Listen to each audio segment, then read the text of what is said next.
Hello అండి, ఈ రోజు నేను సోషల్ మీడియాలోని మార్నింగ్ పోస్ట్ చూస్తా ఉన్నాను. జానీ మాస్టర్ కి నేషనల్ అవార్డు క్యాన్సిల్ అయింది అని చెప్పేసి చూడగానే చాలా బాధ అనిపించింది. అయితే ఈ రోజు వరకు కూడా జానీ మాస్టర్ గురించి మాట్లాడుకోవడానికి కారణం ఏంటంటే ఒక ఆడపిల్ల విషయం, ఒక సెన్సిటివ్ విషయం.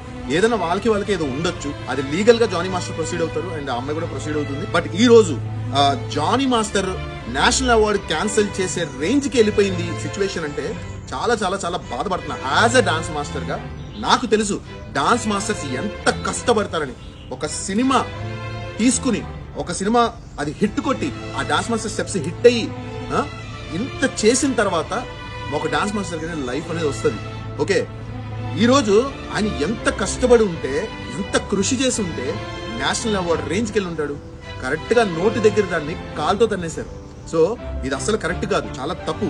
ఎవరైతే అమ్మాయి ఉంది కూడా ఆ అమ్మాయికి చాలా సార్లు మేము కూడా పిలిచాం వర్క్ వైజ్ గా. నా దగ్గర కూడా వర్క్ చేసింది తను. అండ్ తర్వాత కూడా చాలా ఈవెంట్స్ కి మేము పిలిచాము. పిలిచినప్పుడు తనేం చెప్పిందంటే, నేను ఓన్లీ జానీ మాస్టర్ దగ్గర చేస్తున్నాను, ఆయన దగ్గర మాత్రమే చేస్తాను మాస్టర్, సో నేను అక్కడే చేస్తాను, అందుకని మీ దగ్గరికి రాలేను అని చెప్పింది. అయితే ఇప్పుడు అంత ఇబ్బంది ఉన్న అమ్మాయి ఒక మాస్టర్ దగ్గర అంత సటిల్ గా చెయ్యదు కదా. ఒక మనిషిని ఏదో అంటారు కదా, సర్వనాశనం చేయడం అనేది చాలా తప్పండి.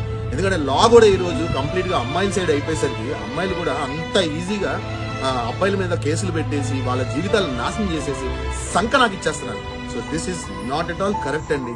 నిజమేంట